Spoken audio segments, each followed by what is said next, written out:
देखो एक कार्ड मेरे पास में है, इस एक कार्ड को हमको 3 भाग में बांटना है, 3 बराबर है ना। अब हमने इस कार्ड को एक को कितने भागों में बांट दिया? 3 भागों में बांट दिया, इसको हमने बराबर 3 भागों में बांट दिया। अब इसको एक को रंगीन करा, हमने एक को रंगीन कर दिया। हमने एक कार्ड था 3 भागों में बांट दिया, हमने कार्ड एक ही था, ध्यान रखना हो, और इसको 3 बराबर भाग करके हमने एक को कलर कर दिया। अब हम यहाँ ये समझ रहे हैं कि हम किसे समभिन्न कहेंगे, उसके बाद फिर देखेंगे किसे विषम भिन्न कहेंगे, और विषम भिन्न के बाद में मिश्र भिन्न कैसे बन जाती है विषम भिन्न, इस चीज को समझेंगे। तो अभी हम सम भिन्न को समझ रहे हैं। किस भिन्न को समझ रहे हैं हम? सम भिन्न। ये सम भिन्न किसे कहते हैं ये देख रहे हैं, है ना। एक कार्ड था हमारे पास में, उसको 3 बराबर भागों में बांटा और एक को हमने कलर कर दिया। अब इसको हम भिन्न के रूप में लिखा, तो हमने क्या लिखा? क्या लिखा हमने? 1/3। अब 1/3 कैसे लिखा, क्यों लिखा, ये देखो अपन कि हमारे पास में कितने भाग थे? 3 थे, 3 बराबर भाग थे हमारे पास में, कितने थे? 3। अब हमने ये 3 लिख दिया, हमने ये 3, है ना। और उसमें कलर कितने किया हमने? 1 को। देखो आप ध्यान से पकड़ो इसको, ये 3 भाग की थी हमारे पास और एक हमने उसको कलर कर दिया। जब भी हमारे पास में कोई एक वस्तु हो, कोई सी भी वस्तु हो, कार्ड है अभी हमारे पास में, एक वस्तु हो और उसके जितने भाग हम करते हैं वो हमको नीचे लेना, वो हमारा हार हो गया, ठीक है।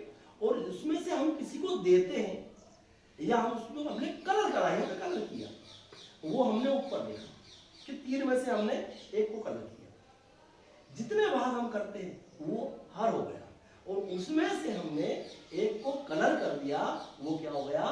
अंश। अब हमको यहाँ क्या दिखाई दे रहा है? यहाँ पे हमको दिखाई दे रहा है कि जो ये हमारा हर है ये बड़ा है और ये अंश है ये छोटा है, हर से अंश छोटा है, और इसे हम क्या कौन सी भिन्न कहेंगे? समभिन्न। क्यों कह रहे हैं समभिन्न?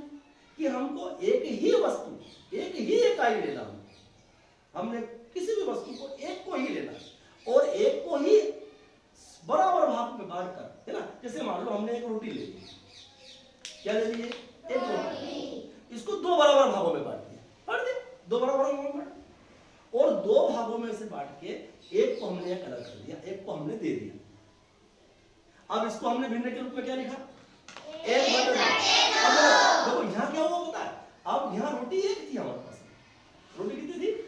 1, और एक को 2 भागों में बांटा, ये 2 भाग, जितने भी एक इकाई हमारे पास में, तो समभिन्न को समझ रहे हैं हम यहाँ पे कि हम समभिन्न की जब पहचान हम कैसे करेंगे कि यहाँ पे हमारे पास में इस एक के हमने 2 भाग किए और 2 में से हमने 1 भाग दे दिया, कोई दिक्कत नहीं, हमको एक में से सब काम हो गया, हमारा एक में से ही सब काम हो गया ना। जैसे मान लो ये एक कार्ड है हमारे पास, अब इस कार्ड में कितने भाग किए हमने? बराबर 4 भाग किए, है ना।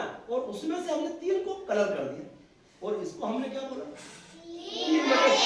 अब हमको यहाँ पे क्या हो रहा है कि यहाँ हमारे पास में 4 भाग किए थे, हमने 4 भाग किए, एक ही है, हमने को दूसरे की आवश्यकता नहीं होगी। जब हमको कोई दूसरे की आवश्यकता नहीं, केवल एक में काम हो गया हमारा, ये 4 थे और उसमें हमने 3 दे दिए, ये हमारे पास में 4 टुकड़े करे, हमने 4 भाग करे, बराबर 4 टुकड़े करे एक वस्तु के, एक कार्ड के 4 बराबर भाग किए और उसमें से हमने 3 को रंगीन कर दिया, 3 दे दिया हमने यह देखा कि ये रोटी थी हमारे पास में, एक रोटी थी, 2 बराबर भाग किए, एक हिस्सा उसमें से दे दिया हमने 2 भाग में से, है ना। तो इसको हमने क्या बोला? 2 में से हमने 1 दे दी, है ना। यहाँ हमने क्या बोला? ये देखो आप, ये 3/4, 4 में से हमने 3 दे दिया ना हमने, है ना। उसके बाद में हमारे पास में जब ये वाली स्थिति बनी, 1/, क्या बोला इसको अपन ने? 1/, क्यों? कि हमने 3 में से 1 दे दी, मतलब हम कह सकते हैं कि ये जो समभिन्न है, कौन सी भिन्न है? समभिन्न, ये हमेशा 1 से छोटी ही होती है और इसमें ये जो हर होता है ये बड़ा होता है। देख लो हमने एक ही वस्तु ली, हमने यहाँ भी एक ली थी, यहाँ भी एक ली हमने, एक ही कार्ड लिया था, 4 भाग करे, 3 को कर दिया हमने। यहाँ एक रोटी ली थी, इसके 2 भाग करे, एक को हमने किया, इसको 1/2 बोला, है ना।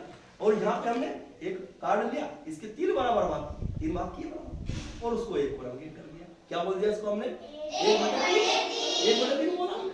अब यहाँ पे हमने क्या किया कि ये जो 3 हमने भाग किए, ये हमने यहाँ किसी भी वस्तु को, एक वस्तु हुई और उसके हमने जितने भी भाग करते हैं वो हमने चाहिए, और उसमें से हम जो देते हैं या कलर करते हैं वो हमने ऊपर लिखा। तो ये जो सम बिंदु होती है ये हमेशा 1 से छोटी होती है और इसमें हर बड़ा ही होता है, और ये इसमें केवल 1 का ही उपयोग होता है सम बिंदु हमेशा। अब अपन समझेंगे क्या क्या समझेंगे अपन? विषम बिंदु। विषम बिंदु